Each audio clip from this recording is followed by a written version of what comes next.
Dustbin में डाला जाए। ठीक है, तो हमारे पास में कितने कलर की डस्टबिन है?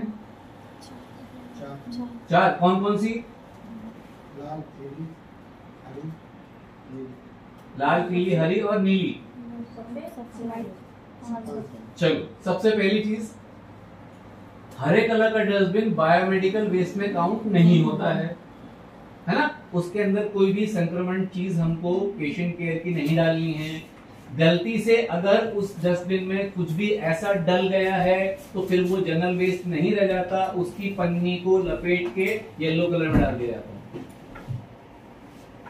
ठीक है, तो अब बारी आती है, सबसे पहला जो हमारा कलर हम बात करते हैं वो है पीला कलर, येलो कलर का डस्टबिन। उसका सिंपल फंडा है कि वो इन्फेक्टेड कैटेगरी में आता है। ना इधर बेटा दो रखे हुए हैं यार, यहाँ बैठो। ठीक है, पीला कलर इन्फेक्टेड कैटेगरी में आता है, उसमें कुछ भी डल सकता है, ग्लव्स भी डल सकते हैं, कैथेटर भी डल सकते हैं, है ना, गॉस पीस भी डल सकते हैं, सिरिंज भी जाएगी, निडल भी जा सकती है, लेकिन इन्फेक्टेड। ठीक है, एचआईवी पेशेंट का कुछ भी सामान होगा तो उसमें जाएगा, लेकिन एक अलग कलर की पॉलिथीन में उसको डाल के उस पर लिख के रैप करके नॉट बांध के, ताकि किसी और को, है ना, क्योंकि हमने तो यहां से हमारा काम कर दिया, इंस्टिट्यूट वालों को दे दिया, लेकिन वहां जो लोग उसको सेग्रीगेट करते हैं उनको तो पता हो कि हाँ यार ये हानिकारक है, इसको हम सावधानी से इसका इस्तेमाल करें, इसलिए वो लिखना जरूरी है। तो येलो कैटेगरी में आपने कुछ डाल भी दिया ना, कोई आगे पूछे नहीं ये तो आपको लाल में डालना था, उनको आप जवाब दे सकते हो ये इन्फेक्टेड है। ठीक है, हमने गलती से भी डाल दिया तो बोल दो कि अब इसमें डाल दिया तो अभी इन्फेक्टेड हो गया, हम इसको निकाल के वापस नहीं कर सकते, है ना, चाहे कोई कितनी बहस करे, हम तो इसी में डालेंगे। फिर आपके एंटीबायोटिक के एम्पूल्स वो भी उसी में जाएंगे, येलो में। ठीक है, हमारा जो बायोमेडिकल का जो स्टिकर है उस पर लिखा हुआ है ये बात, इंस्टीट्यूट वालों ने लिख के दी है। फिर दूसरी कैटेगरी हमारी है रेड, लाल कलर का डस्टबिन, उस पर लाल कलर की पन्नी लगी हो, उस पर हम डालेंगे प्लास्टिक, है ना, सारा प्लास्टिक, है ना, सिंपल बता दिया, प्लास्टिक और रबर मान के चले पर, तो उसी में जाएंगे, जैसे कैथेटर हो, ग्लव्स हो, है ना। कैथेटर तो इंटरनल होता है तो इन्फेक्टेड होता है ना? नहीं, अगर पेशेंट को आपकी यूटीआई है तो वो इन्फेक्टेड होगा। हाँ, लेकिन अगर वो HPSAG या हेपेटाइटिस बी पॉजिटिव है तो फिर वो उसमें नहीं जाएगा। हाँ, फिर वो जाएगा येलो कैटेगरी में, लेकिन उससे पहले हमें उसे धोना पड़ेगा, 1% हाइपोक्लोराइड में उसको कट करके धो के फिर उसको निचोड़ के उसको अलग करके डालना।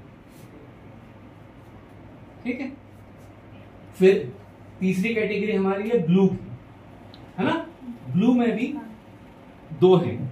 जैसे अगर बेडशीट वगैरह ब्लड में गंदी हो गई है तो उसको भी वॉश करके यूज करना, डिपेंड करता है कि कितनी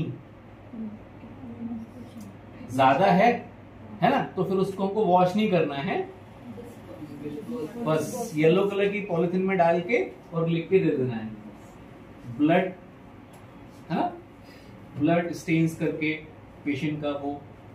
और डेड बॉडीज की जो बेडशीट्स होती है ना, वो डेड बॉडी के साथ में जाएंगी, उनके पूरी चीज वो अपने पास में हम नहीं रखेंगे। आगे बढ़ो, और कुछ हो पूछ लो। ठीक है, अब जो स्टेन भी लगे हुए हैं ना, वो भी हमको 1% हाइपोक्लोराइड के अंदर 10 मिनट डुबो के रखना है, निचोड़ के, और फिर हमको दे देना है अपने धोबी को धुलने के लिए। ये तुम नॉर्मल ब्लड स्टेन पूछ रही है, एचआईवी? हाँ, तो एचआईवी का तो बता ही दिया कि वो एचआईवी पेशेंट तो उसका तो कोई भी चीज नहीं रखेंगे अपन, वो तो जाना ही है। जिस बेड पे वो लेट गया है, जिस बेड पे वो लेट गया, उसने ट्रीटमेंट लिया है, वो बेडशीट और पिलो कवर तो हम यूज ही नहीं करेंगे। ठीक है, ना टीबी पेशेंट का, ना हेपेटाइटिस बी पेशेंट का, और ना ही एचआईवी पेशेंट का। जितनी भी कम्युनिकेबल डिजीज हैं उनका हम यूज नहीं करते हैं। और जब पता चल गया, मान के चलो रीयूज करना भी है ना, तो फिर उसको आप पूरे मास्क ग्लव्स पहन के फिर उसको लपेटो, लपेटने के बाद में फिर 2% हाइपोक्लोराइड बनाओ, फिर उसमें उसको वॉश करो। ठीक है, लेकिन कोई भी कपड़ा 10 मिनट से ज्यादा हाइपोक्लोराइड में नहीं गलाना, ठीक, वरना वो क्या होगा, जब उसको उठाएंगे उस पर तार तार अपने हाथ में आ जाएगा।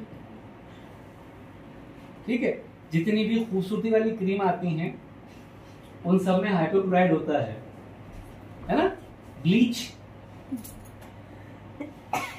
ठीक है ना। तो प्योर हाइपोक्लोराइड में बस 5 मिनट अपने ऐसे हाथ डाल के रखना, निकाल लेना, बढ़िया अच्छा प्योर वाइट। चलो, तो ये हो गया हमारा रेड कैटेगरी। अब हम आते हैं अपनी ब्लू कैटेगरी के ऊपर। ब्लू में भी हमको 2 डस्टबिन रखना होते हैं बेसिकली। एक तो हमारा डस्टबिन हो गया पॉलिथीन लगा के, दूसरा एक कार्डबोर्ड शीट रखी जाती है। तो जो कार्डबोर्ड वाले हैं उसमें जाते हैं हमारे इम्प्लांट्स,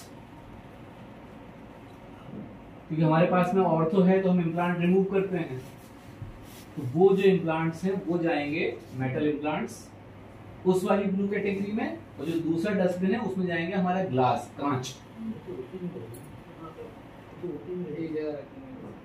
कई बार क्या होता है कि इमरजेंसी में किसी की रॉड निकल के ही आ गई, हिसाब देखो ना। तो कैटेगरी है तो इमरजेंसी में, आईसीयू में, और वहां ऊपर हमको रखना ही पड़ता है। ठीक है, ओटी में तो रहेगा, ठीक है, लेकिन उसको भी ना आप पेशेंट के साथ डायरेक्ट निकाल के नहीं डाल सकते डस्टबिन के अंदर, उसको हमें स्टरलाइज करना पड़ेगा तब हम डालेंगे, क्योंकि है तो लोहे की चीज या मेटल है, उससे किसी को भी लग सकता है, वो इन्फेक्टेड हो सकता है। तो पहले उसको डिसइंफेक्ट करेंगे, फिर हम उसको डस्टबिन में डालेंगे।